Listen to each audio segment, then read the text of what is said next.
Tonfa is a very interesting weapon because it can first of all, because it can be pronounced like 6 different ways.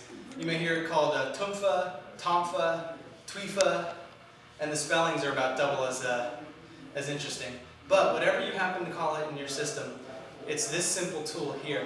It's got the handle protruding out and the shaft down here, and you have basically one way to hold it, and that's in this fashion. Now your strikes can come in a vertical punch, they can come in an over-rotation style, they can come in a swing here, or they can come in a swing over top this way, or as like a side butt. Okay.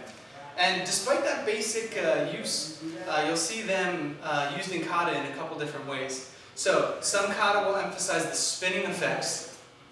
Some will try to emphasize more of the blocking and punching effects. One very interesting thing about kata is you'll often see them used folded up, back this way. So you'll see them used this way, bang, and then swung. And what that allows you to do is it allows you to keep them loaded. So you do your defense, and it allows you to unload as you come across. So if Erickson comes in with a bow strike of whatever variety, it allows me to keep them loaded this way. You'll notice I'm a little shady on the distance here. It allows me to unload it and hit him this way. So there's a little bit of guile involved in using this. Unfortunately, I think a lot of times when people use these for a while and just do kata, they forget that they can be used out as well. So when you start having a bow and swords and other long weapons swung at you, you realize very quickly that you want as much distance as you can wrangle. So that involves keeping them swung out in this fashion, and it allows you to cover your center line. So when Eric comes in with a poker or something of that nature, it allows me to cover without putting my arms and my hands at risk. Okay? So I can cover my center line this way, and then come back down and strike. And then I can cover and use my swinging motion. Now the swinging doesn't come from all the way around. In that occasion, it comes back, half cocked, and then comes out and back. So it's a bit more subtle. So he comes in again with something, right? I'm out this way. I come around, and this time I'm better set up for a straight down strike. But you can imagine, if I were to come around this way, I could use the half cock motion that way and come back around. One other interesting thing about the Tonfa is if I were to grab it lower, here this way, I could begin to utilize some of my kama concept. If you have kama in your system, that's great because these two weapons can start to share. I did a different video about crossing and uncrossing the kama. And what that did, of course now the kama is a little more effective because it's got the bladed edge on the inside, but the concept can be used again the same. So if Erickson comes in with another strike, okay, I can come down, hook it, keep it out of my face, and come back up and strike with the butt end, bang, this way. And if he comes 1, 2, and does a double side, bang, bang, this way, I can cover again.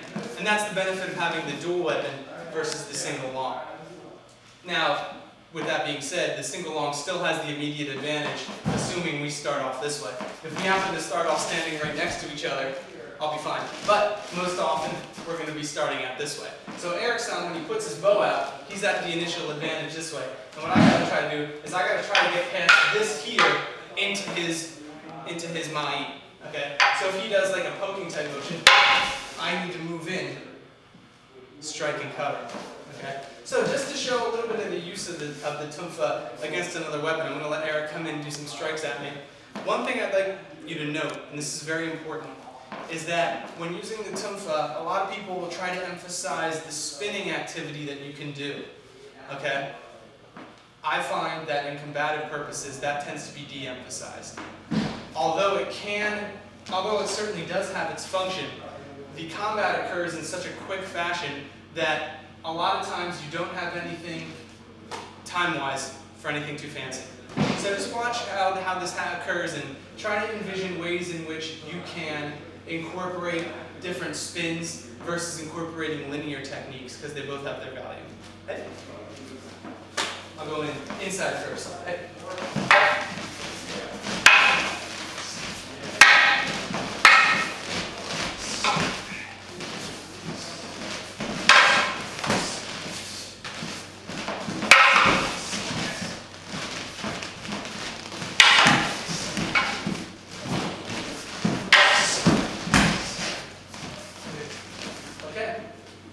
Hope that helped.